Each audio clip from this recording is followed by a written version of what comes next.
Hello, world, and welcome to Wolf's Den Radio today. And today I'm very, very happy. I have a return guest, but not just a guest, a lady that's very, very special to my heart, Miss Michelle Ryder. Hello, darling. How are you? I'm wonderful. Thank you. How are you? Oh, you know what? My day just got so much better. It's so nice to see your lovely face. I wish I was close enough to you that I could give you a hug. Been too long. I agree. Yes, way too long. But you're doing okay. I'm doing great. Yeah. I really like that smile. That smile tells me you're doing great. Yeah. Ladies and gentlemen, Michelle has been around the music scene for ever and a day. She's one of the singers with the Sounds of Motown. Correct. You've had your own bands. I have. You've been the front lady for several other bands. Yes. And most of the time, fair to say, more rhythm and blues, Aretha kind of stuff. That was always my go-to.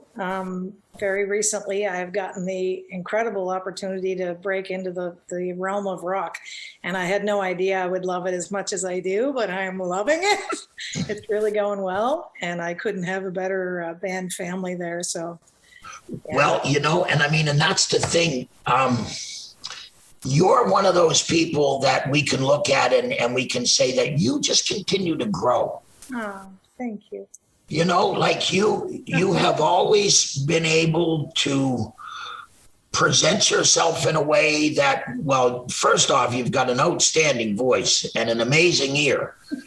And I think probably the biggest compliment that I could pay to you would be your ear. I believe that's the absolute truth. If you can hear, you can replicate what you need to. Exactly. And you and I have had conversations about this around the campfire. Absolutely. About how important somebody's ear actually is, and a lot of people that are good singers, not all of them necessarily have that good ear. That's true.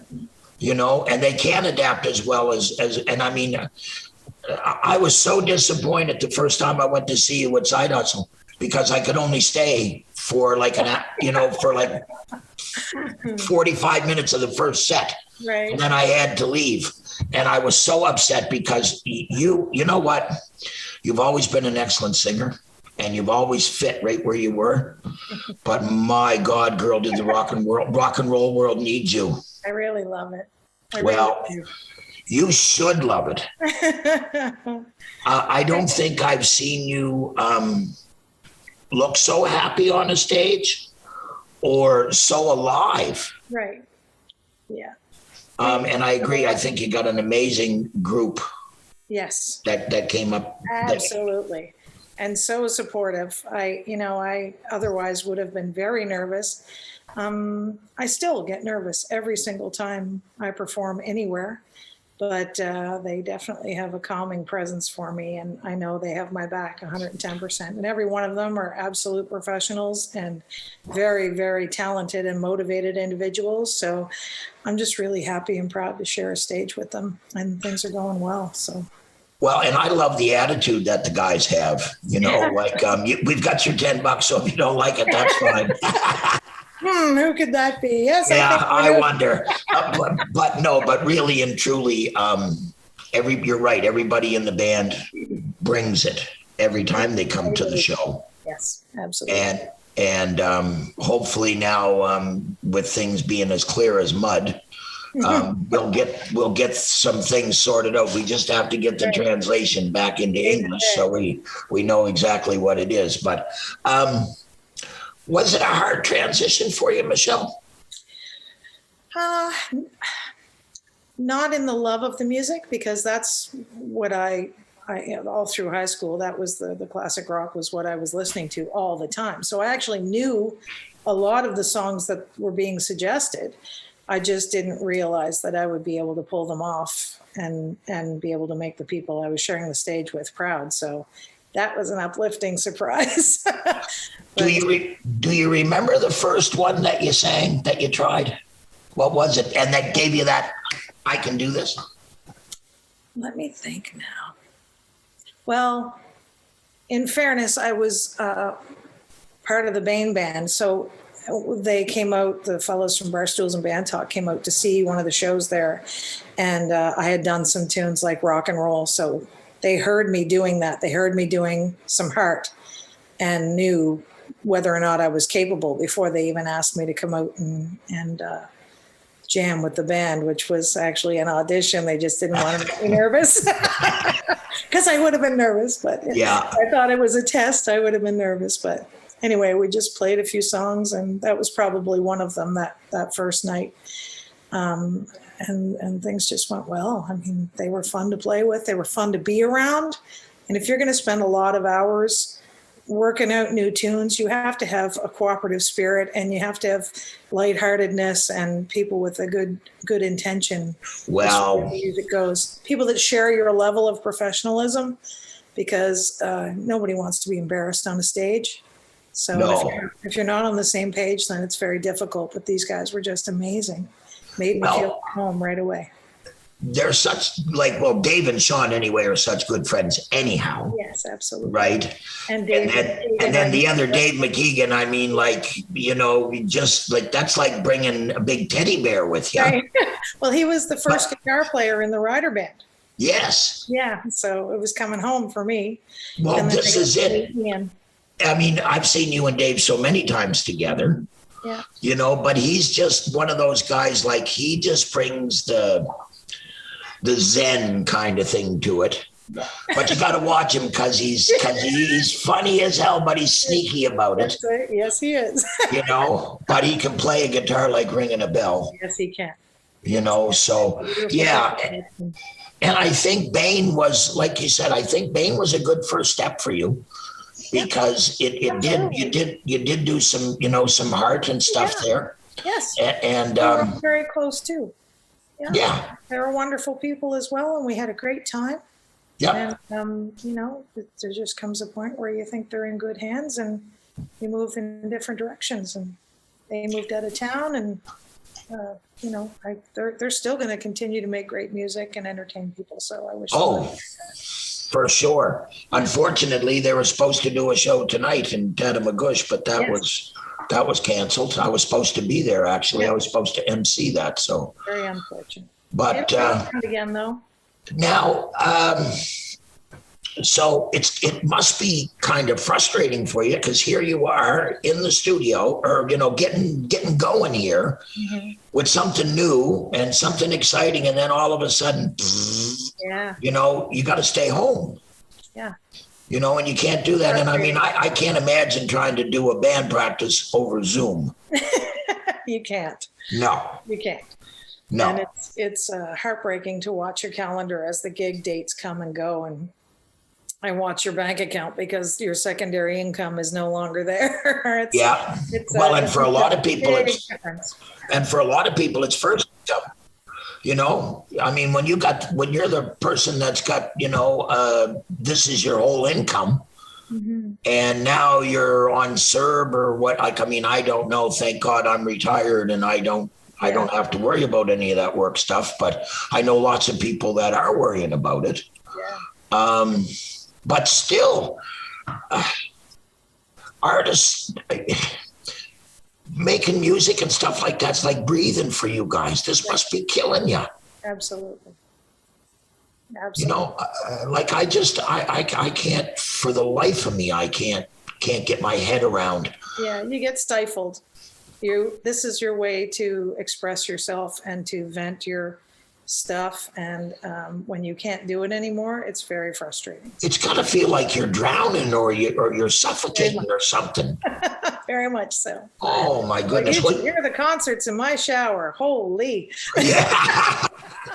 Yeah, really, eh? I try emceeing when I'm in the shower, but it's not really the same thing, right? I'm not getting much response. You're gonna have to start a game show. I'm gonna have to start something. You know what I want to start right now is I want to start some of your lovely voice coming across the airwaves. So, ladies and gentlemen, please sit back, relax on the Wolf's Den Radio, because we're gonna bring you Michelle Ryder right now to sing us a little tune. So stick around.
Welcome back to the Wolf's Den Radio, ladies and gentlemen. We've got Michelle Ryder in the studio with us today through Zoom.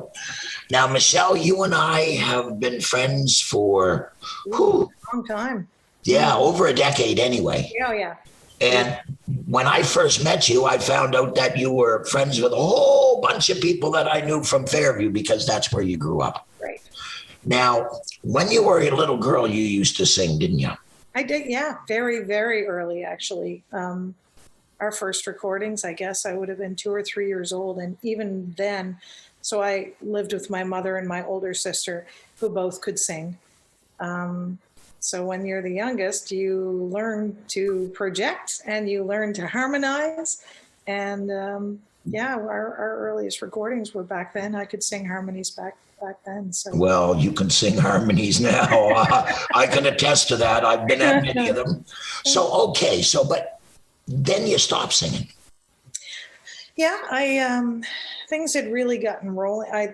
Even in elementary school, I had done 2 school musicals, and I had been invited to go to the senior schools and participate. So Halifax West had an honor choir, and they asked me to come, and I think I was 12 at the time and really just starting to get some wings underneath me. And they did a concert, and the idea was for the 2 risers. The honor choir was singing Won't Last a Day Without You by Karen Carpenter. And they pulled them back, and this 12-year-old girl walked up through the middle and did the bridge of the song by myself. And of course I was terrified, but I did it. And afterwards I could feel the heat of the lights and my chest was heaving. And I did it, and I was so proud. And there were some ladies in the front row that were older and probably spoke too loud because they were older. And I heard them say some negative things about me, and it crushed me. It absolutely buckled me. I couldn't make myself get up in front of anybody anymore. I sang in church over the years because ironically that's the only place I felt safe at the time. But really, yeah, but I thought I wouldn't be criticized there, but I learned very quickly that criticism is everywhere. So that was an unfortunate path as well. But I was quite a bit older before I was in my 30s before my friends came along and basically behind my back entered me into a contest and locked me out of my house, forced me to go down and participate. And I was terrified. I was waiting for the floor to open up and swallow me. But I left with some very cool new friends and some money in my pocket. And I was like, this is okay. Yes. I just never stopped again. And it took me a while to figure out how could I have let somebody take that many years away from me. It was a grave error. And, you wonder if you had had the right support in place at the time, whether things would have changed. But I would hope that anybody who experiences something like that would reach out to people who would understand and build them up again and make them keep going, because you can't get those years back. God knows what I could have done if I had kept plugging, but I'm not done yet. No, you're not. And I think probably a message that should come out of that is that, we need to stop being trapped by the thought of what other people think. Because at the end of the day, those 2 ladies were in your life for less than 5 minutes. Way too long. But it was an eternity. But really and truly, a 12-year-old girl doesn't know how to turn that off and walk away and say, they're nobody. I couldn't fathom how I could give them absolutely everything I was, and they could have nothing but criticism for me. And it wasn't about my voice. Actually, they said, what a lovely voice I had. Too bad I was such a big girl at 12 years old. Yeah. And I was like, they're judging me on how I look instead of what I just gave them. And I couldn't make myself get up in front of people anymore. Well,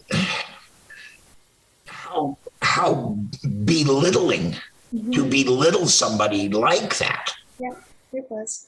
You know, I mean, I have my own stories about other things, and I can relate in some small fashion to that. But I'm just thankful to the friends that locked you out of your house and entered you into the contest, okay? Because they're still in my life, so. Well, yeah, there's no doubt in my mind, but they should be, because the world needs your gift. Oh, thank you. No, I'm serious. Like, I have been standing in crowds when you're performing, and people will turn to me and go, "Oh my God." And I said, "I know, look at my arms." And if you look at them, if you could get up close right now, you'd see that they're just covered in goosebumps. No, I wish those people would sit in the front row. I try. I appreciate that's really sweet. I'm glad to hear that. Believe me. So now, with everything that's gone on, and we don't know what's coming out the other end, or when, do you have plans to pursue other endeavors other than just side hustle, or? I do. When you start to get people that are ready to build you up and actually help you along, your confidence comes a long way. And just because I wasn't singing in front of people doesn't mean I wasn't constantly rehearsing and practicing and creating. And so I've been writing music for a long time. And but a part of the confidence as well was that I was never a trained musician. I was never, so you worry about that. And then you're trying to figure out how to communicate what's in your head and your heart to people who are trained musicians and could actually support you properly. But so I eventually got into the right circles where people believed in me enough to try to help me create what I had inside me. So I'm pushing steadily forward now with and being surrounded by some of the best musicians I've ever heard. So I'm excited about finishing some things that I've created myself and hopefully have an album to put out. I would love to be able to hear a piece of your music, and your thoughts. Get it when I'm done. Oh, I hope so, because I got serious goosebumps. I've always believed in what you do, and when it comes to songwriting, I mean, it's like asking somebody when they're going to have a baby. Right. It's not something that you should ask somebody. Some people are songwriters, some people are song singers. That's right. And there's nothing wrong with either one of them. Absolutely not. And, to go after somebody because they haven't put out a CD yet, well, you know what? I'm perfectly confident that when it's time for you to put out a CD, you're going to. And it's going to be one hell of a CD. But I also know that it's not going to hit the pavement 1 second before you say it's ready to go. And you're happy with it. Yes.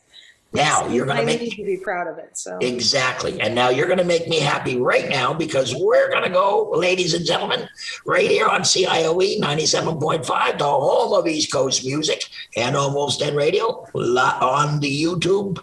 We are going to listen to Miss Michelle Ryder sing another song right now. So we'll be right back after the tune.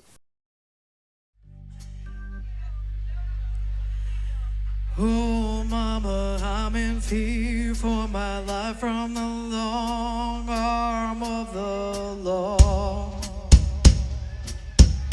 The man is coming into my running, and I'm so far from my home. Oh, mama, I can hear you crying. You're so scared and all alone. Hangman is coming down from the gallows, and I don't have very long.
Welcome back to the Wolf's Den, ladies and gentlemen. We have Michelle Ryder on the Zoom with us today. I wish she was in studio, but hey, that's coming in phase 3, I think it is. Yes. Anyhow, we're so glad to have you, my dear. Thank you. I've always wondered. You sang with the Sounds of Motown. Mm-hmm. And for anybody that doesn't know, you go Google them, please. Okay. Huge band. 13-piece band. Full Yeah. Yeah.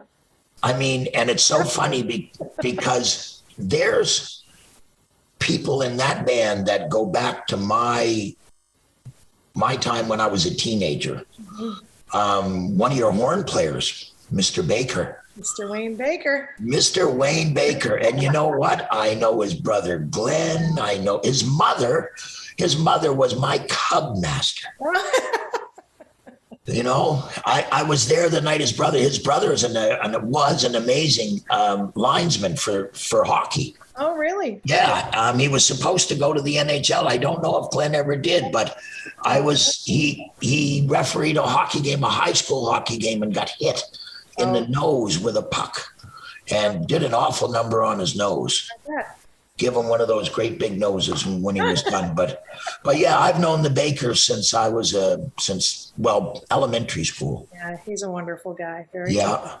And then now for the longest time, there was you and Sam that were singing, and there was a bunch of harmony in that going on. Mm-hmm. And then Liz Rigney came on board. Yeah. So Liz and I had performed a great deal together as guest vocalists with the Stadacona Band. We did a lot of concerts and tours with them over the years. And when Henry Lewis retired from the Sounds of Motown, I knew I could count on her harmonies, and I knew she had wonderful energy, and she would absolutely love it. And she wanted to expand herself beyond. She's quite heavily trained as a vocalist, so yes, she wanted to broaden her borders a little bit as well. So we auditioned a few people, but I fought tooth and nail to try to get her in there with me. And she's a powerhouse of energy, and we really enjoy performing together. So we have a great time. She's come a long way. She used to have this quiet, controlled, operatic voice, and now she's like, yeah, she's great. She certainly seems to be having a whole lot more fun now than she used to at one time. Now she's playing with another band, is she not? Yeah, the G Street Band. That's the G Street. Yeah, they're doing jazz Friday and Saturday nights at Pacifico. That's right. Those guys are frontline players as well. Yeah, they're on my bucket list to get in to see. Yeah. Yeah. Beautiful. So you're not at all of a stranger with having other people like doing duets and stuff. I mean, I've been several places just on a social gathering with you and some of the harmonies that I've heard you do. Oh my! Again, there harmonies without more than one singer. No, but I mean some of the campfire harmony songs. Again, if people could see my arms and feel the way I feel, I mean it's. There's a resonance when voices really blend well, and the voices are on key in each of their pitches. It almost creates a third voice. There's a vibration you can feel in the air when the harmony is right, and just it gives joy to people around. There's no question. Yeah, when you get those harmonies where you can't tell where one person's voice starts and another person's ends. I mean, and like I said, I've been places with you where that's just, people that you've met that day at a fire. And said, hey, let's do this song here. Okay, all right. And then and everybody around just stops talking and looks and goes, where did this come from? Now you say when you were a young girl, you grew up with your mom and your sister. Right. And being the youngest, you learned to project. Mm-hmm. I got to say, your sister and your mother must have some pretty powerful voices. They did. Neither one of them sing anymore, unfortunately, but they were very, very good singers.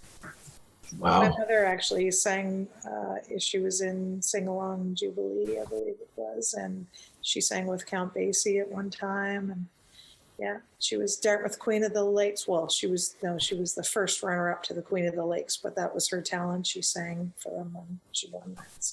So it's not like you didn't come by it honest.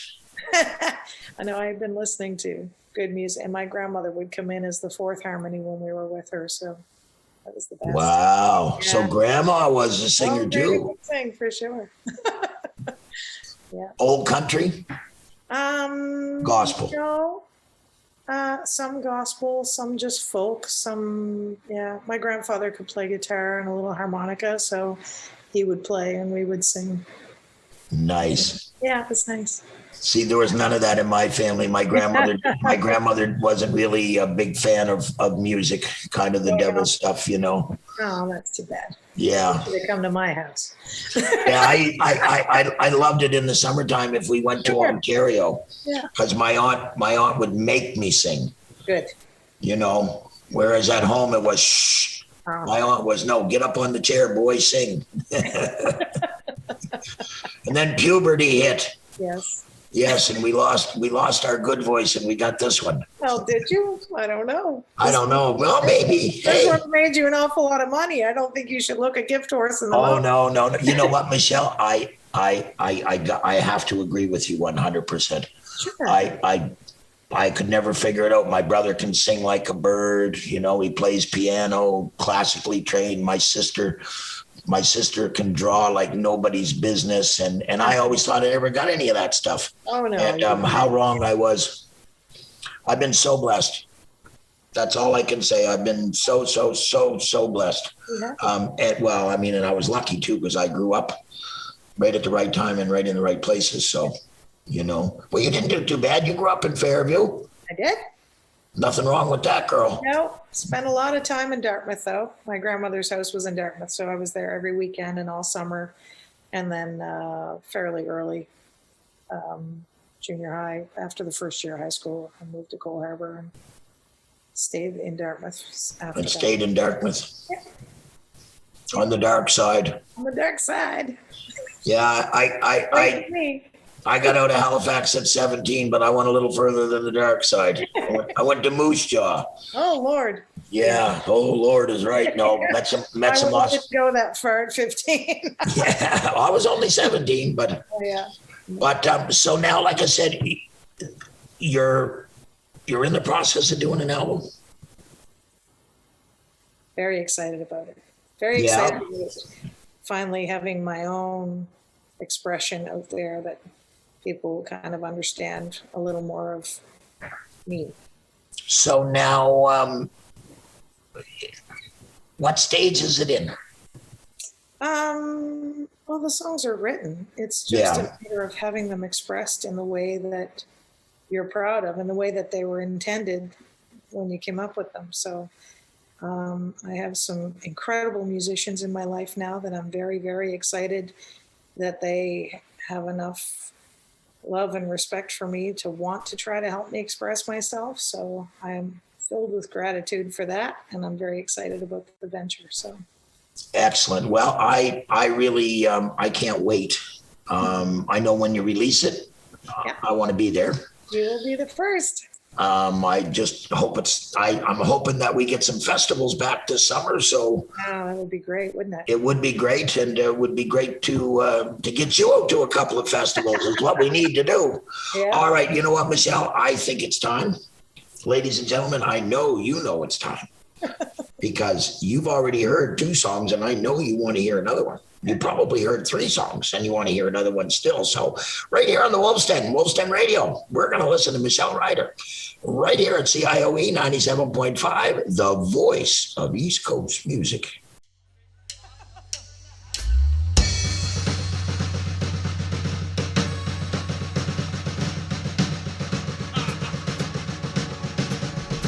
I want you to know I'm happy for you.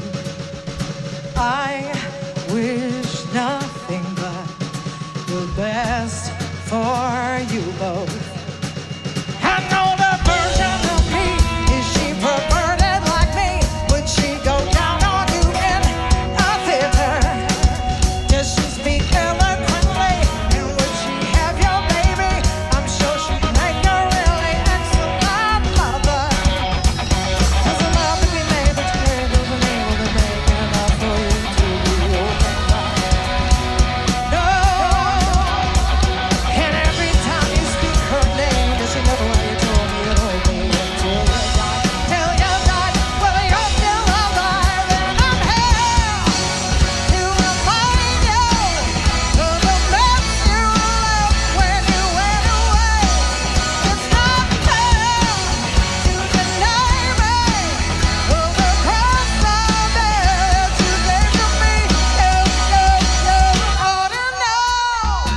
Thank you. Welcome back to the Wolf's Den, ladies and gentlemen. We're so glad to have you. Thank you so much for sticking around. Hey, if you're catching us on YouTube, go down there right now, hit that subscribe button, hit that little bell so you don't miss any of the shows that we put out. We'd really appreciate that. Tell your friends, please, please tell your friends. Michelle, so you've got the songs all put together. Now you just need to put the poetic justice to them, as they say. And you've got a process. Yeah, well, and you got a great bunch, like you said, to work with. Absolutely. This whole COVID thing has been sucky, to say the least. But in some ways, it's opened up a lot of minds. It certainly has given you time to delve into your own mind. Yeah.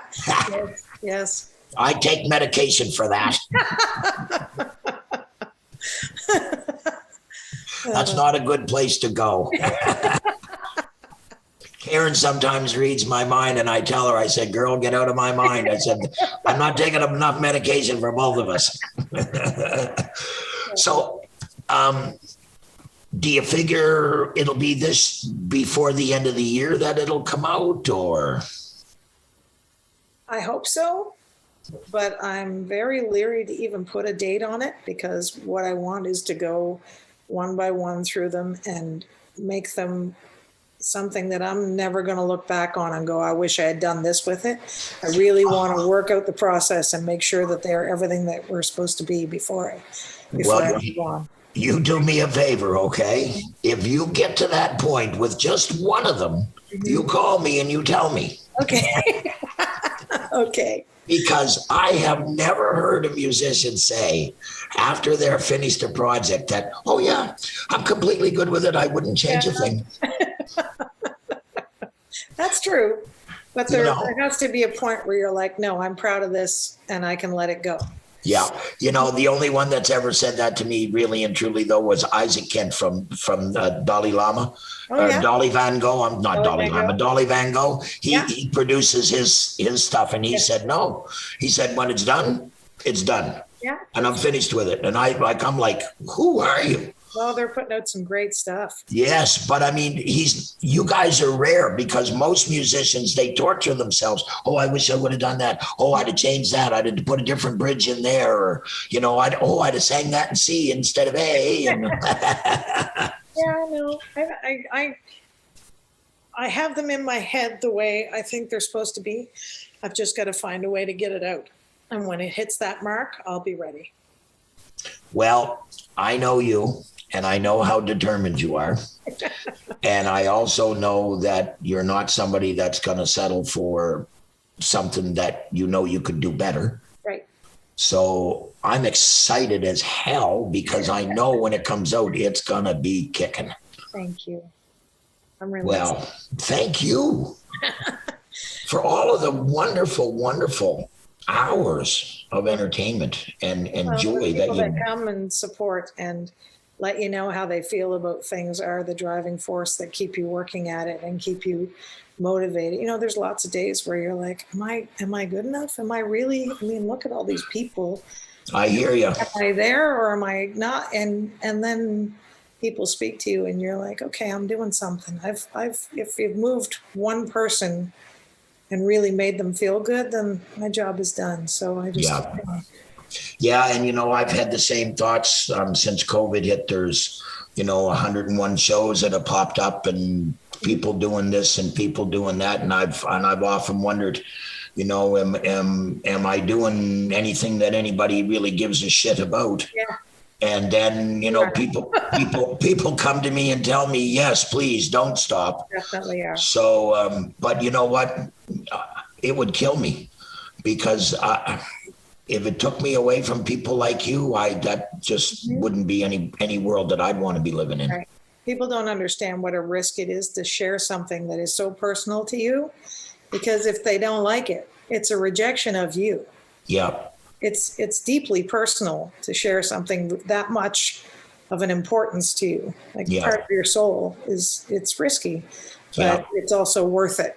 when it gets accepted and appreciated. So, Well, and I think really and truly, I don't think you're going to be complete until you do it. right. I mean, like for you yourself. I mean, for me, you're fine, you're wonderful, but I just don't think that you yourself would be happy with yourself if you didn't get to that point where you did this. Because I think, and again, just from talking to you over the years, I know that this is something that's always been in your mind, and it's always been something that you wanted to do. And I'm so glad that you got the courage to put these things down on paper and to be ready to give them to us, because you're right. People, I don't think understand that when people write a song, sometimes it means nothing, but a lot of times it means a lot. And even if it doesn't mean anything significant in their life, it's still their words, and they still want to present them to you, and they want to be accepted. That's exactly right. And you're right. It's a gamble. It's a risk, and it must be scary as hell. Can't win if you don't play. Right on, girl. See, that's why I like you. It's okay to lose. You don't always win. People don't understand. It's not always about winning. It's about learning and growing. And it doesn't have to be a matter of winning or losing anyway. You're absolutely right. It can be a matter of just growth. Mm-hmm. I Yes, mean, going through the process is yeah. Learning everything you learn in the creation and production of an album is, your learning curve flips over on you. It's insane what you take in from the experiences. So Listen, just from what I understand about chording on guitars and stuff like that, and how many notes you can play out of one note, I can't even imagine putting an album together. Yeah, you don't have to know everything, but you have to know people who do. Yes. And I am blessed. My brain, I don't know. I think my head would explode if I had all that information in there, what they do. Yeah. I could turn the computer on. I figured out how to do Zoom. Took me 5 or 6 tries, but unbelievable. Well, now, my dear, what do you got coming up? Well, due to this last shutdown, we had a bunch of things that didn't happen. So we had 2 sold-out nights at the Parkside that we have to reschedule. But we're very, very excited about putting those shows back on. And we've all been keeping our chops up at home, so we're ready. Yeah. When we can do that again, and hopefully, who knows? We're at phase 1 one day and phase 2 tomorrow instead of 2 weeks. God knows what's going to happen next, but we'll ride it out. Yeah. As we possibly can. We were scheduled, I believe it's the 19th of June, to be back at Capitol Sports Bar. I'm not sure if that schedule will hold or have to be rescheduled, but all of the shows that we had booked, we will find a date for, and we will do them. So. And people can find you on social media through. Absolutely. Everything we have, Barstools and Band Talk posts everything that we do. There's a side hustle page created now. My Facebook, I'm not on Facebook anymore. It just gets too much sometimes, but I'm on Instagram. I post everything there. And people can get merch for Side Hustle. They can get merch for Barstools and Band Talk. It's cool. Right?